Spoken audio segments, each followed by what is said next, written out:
Yo, what's going on you guys? RBG here bringing you another video on Marvel's Avengers. For better or worse, their version of Spider-Man aka Spooter Parker has been the topic of conversation. And if you're a PlayStation 4 or 5 owner, you've gotten a chance to play with the character and see how different he feels from the others. And as I mentioned in my video breakdown of his reveal, I will be giving you guys a review. Now before we dive into the topic, I want to remind you guys that this video is sponsored by Square Enix. They hooked me up with Final Fantasy Brave Exvius, which is an entirely new RPG made with the classical Final Fantasy style we know and love. It features a very user-friendly battle system that allows you to simply tap the screen to attack and combine magic abilities with tactical know-how to overpower enemies and strategic maneuvers. You can play with iconic characters from the past and present who appear in classic pixel sprite form, and there are several who have high-quality CG animations when you execute their powerful limit burst. So you're essentially getting a balance of the new and old style of Final Fantasy, which makes everybody happy. Season 4 of the story has officially begun, and even if you're a new player, you can still enjoy the game and dive right into the story. The new player campaign will reward you with a login bonus. From November 25th to December the 15th, Square Enix is offering players a chance to receive a free start player Tidus by simply logging into the game, where you can collect awakening materials by playing through the Final Fantasy X event. There's also a summon banner available featuring Summon Yuna Neo Vision starting on November the 25th and Summon Riku Neo Vision starting on November the 29th. Players can also enjoy a daily free 10 summon for 21 days. Meaning you can summon a max amount of 210 units during the event period. But remember, the FF10 collaboration event begins on November 25th for a limited time, so you might want to jump on it now. You can do so by clicking on the link that will be provided at the very top of the description box. So yeah guys, as I was saying, Spider-Man has officially dropped for the PlayStation versions of the Marvel's Avengers, and as I promised, I'm going to be giving you guys my review. We're going to go over the pros, the cons, as well as talk about some of the new features Crystal Dynamics dropped on us, such as the new gear upgrade system. And I know I shouldn't do this, but I cannot for the life of me go without comparing their version of Spidey to Insomniac's version. Because although they're from two completely different games, you can kind of tell that Crystal Dynamics went out of their way to make their version feel somewhat similar to Marvel Spider-Man. Like, I'm not gonna even lie to you guys, I thought y'all were exaggerating when you said that certain moves were copy and pasted onto this game. But once you actually get to play the game for yourself, you can see that the devs were very much cognizant of the fans expecting their Spidey to feel similar, if as good as Insomniac's Spidey. I'm not sure if they did this by accident or if Sony told them to make it feel similar, but some of the moves are just a little jarring. One of the key differences of this version of Spider-Man compared to Insomniac's is obviously the web swinging.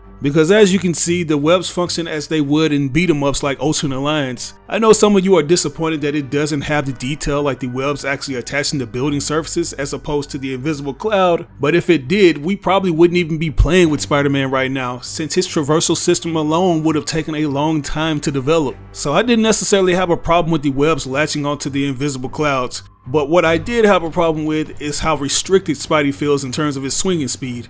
I'm not sure how to describe this, but it literally feels like someone or something was pulling him back as soon as he gained momentum, which is a bit of a bummer. Like, I know that the devs are adamant about keeping the traversal speeds relatively balanced between each character, but you simply cannot sacrifice every character's true stats. This is a superhero game, and certain heroes are obviously going to be faster than others. This is one of the reasons why the Hulk's jumping distance is completely inaccurate compared to the comics, because they don't want one character outshining the next. And knowing this makes me instantly assume that Marvel's Avengers will never see speedsters such as Quicksilver make an appearance. So yeah, Spider-Man's web swinging feels a bit underwhelming and not fully realized at certain points. To make matters worse, Crystal Dynamics thought it would be a bright idea to add in mechanics that would help boost his momentum. They actually included the web launch from Marvel Spider-Man, and I don't want to hear any of you say that it's something that Spidey has always done. Yeah, that may be the case, but the move was never really utilized until Insomniac saw how effective it could be with web swinging. But if you're still not convinced that Crystal Dynamics took heavy inspirations from Marvel Spider-Man's web launch, just look at how the smoke comes from Spidey's hands when he launches from a ledge. So yeah, this is essentially a Dollar Tree mechanic that doesn't necessarily alleviate Spidey's underwhelming speed. As soon as you execute it, you still feel like you're being pulled back by an unknown force.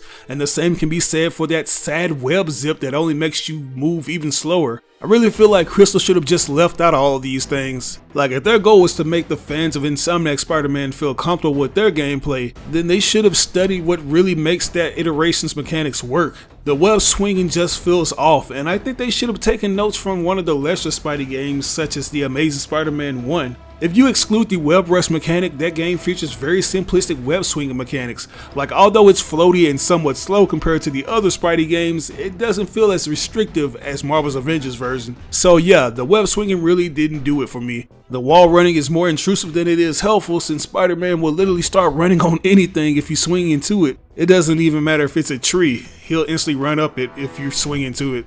So yeah, the traversal mechanics leave a lot to be desired, and if you're a person who's used to the fluid controls of Marvel Spider-Man, you're gonna feel like you're playing a character who's been stripped of all the things that make him great. But despite all the negatives, there are a few bright spots that makes Crystal Dynamics Spider-Man extremely fun to play. Like, if I'm gonna be honest with you guys, there are a lot of moves in this guy's arsenal that are overpowered as hell and make it to where he has more advantages than the other members. One of the biggest advantages he has is his intrinsic ability titled Wreckage. Unlike the other heroes who have to fill up the enemy stun meter to perform a takedown, Spider-Man can simply deal out melee damage to build up his intrinsic meter to do such. Depending on how you customize his mastery skill tree, you can easily exploit this ability and perform endless takedowns. Even though it says that you can only perform this on standard enemies, I've been able to do it on basically any enemy. Not sure when Crystal Dynamics will take notice of this and ultimately patch it, but if I were you, I would take full advantage of it before they do. In terms of the actual fighting mechanics, I can honestly say that they do the job. I mean, there are a few moves that don't always hit their desired targets, such as zipping to enemies, but when you learn how they work, they become very effective. Surprisingly enough, the web shooters, although janky, do add a unique layer of complexity to Spidey's combat. If you have the right gear, they can do a significant amount of damage, and they feature a meter that if filled up, the enemy will be immobilized for a short period of time. From there, you can choose to weld on the enemy, or you can perform moves such as the web whirlwind, which can only be done if the enemy is webbed up. So yeah, this is one of those characters that makes Marvel's Avengers worth putting more hours into. But besides Spidey's overall gameplay, everything else that came with the DLC is pretty much what I assumed.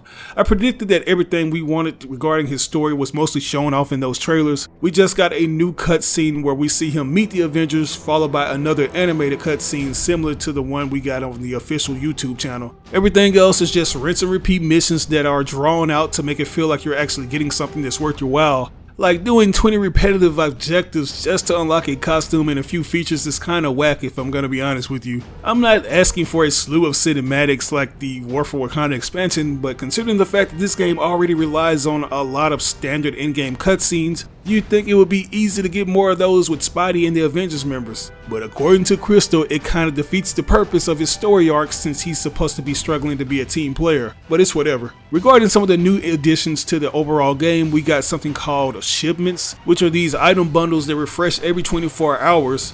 I think this is a good addition since it motivates players to log in. Not to mention it allows us to finally use the units, which for the longest time were useless since you couldn't use them to purchase cosmetics from the vendor. You also have an entirely new gear upgrade system, which is a nice addition, but it kinda makes previous aspects of the game pointless. Instead of using the upgrade modules to level up your gear, you now have to sacrifice another piece of gear. That's a solid way of leveling up while also keeping your inventory from getting cluttered, but keep in mind that the upgrade modules are still there and they still make up a portion of the rewards that you get from completing certain missions. And the daily shipments that I mentioned earlier also feature the modules. So if this is a new system that CD plans on keeping around, they really need to get rid of the upgrade modules. Anyways, I know it's a slow start getting those new characters leveled up, but if you guys want to get your Spider-Man to level 50 relatively quick, I highly recommend going to the Condition Green Iconic mission. You're going to swing over to the Blitz Dreadbot and defeat it. As I mentioned earlier, Spidey's Wreckage intrinsic meter allows him to perform takedowns on anything without having to fill up their stun meter, meaning you can perform a takedown on the Dreadbot relatively fast. I advise you to hold off on completing the takedown solo and allow a team member to join in, because team takedowns instantly finish off the Dreadbots. Once you do that, you're going to want to restart the mission as soon as the elevator light turns green. Doing this over and over grants you a large amount of XP, and if you have any XP boosters equipped, you're going to see that amount double even more, so definitely take advantage of that. If you're looking to get good gear, I highly recommend running a Corrupted Vibranium mission and smash them. You're guaranteed to get something good, and it helps you avoid putting too many hours into the game just to partially level up. But anyways, that's all I have for you guys today. If you're an Xbox player who just so happens to not own a PlayStation and you ask me if you were missing out on anything, I would honestly have to tell you no. I think the actual character is a great addition, but the main problem he has is that he doesn't really come with anything new outside of his gameplay. I will say this until I'm blue in the face. The biggest issue Avengers suffers from is the lack of content, and until Crystal Dynamics catches their groove, the game will continue to be one of those things that collects dust and occasionally gets popped in when there's something slightly interesting to play. What I will say is that if you're a PlayStation owner, then I think this DLC will make you appreciate having the console. If you put in the time with Spider-Man, he can be very fun to play with, so check him out if you have a PS4 or 5. Anyways, what are your thoughts on this? Have you gotten a chance to play the With Great Power Hero event? Did you have fun with it? Or did the stilted mechanics keep you from enjoying it? Let me know in the comments below. As always, I ask that you like or dislike the video. It doesn't have to be a thumbs up, it can be a thumbs down. But if you really enjoyed the video, it would help me out tremendously if you shared it with all your friends and followers on different social media outlets. Sharing really makes a difference. But once again, this is your boy RBG signing out on another video. I'll catch you guys later. Peace out.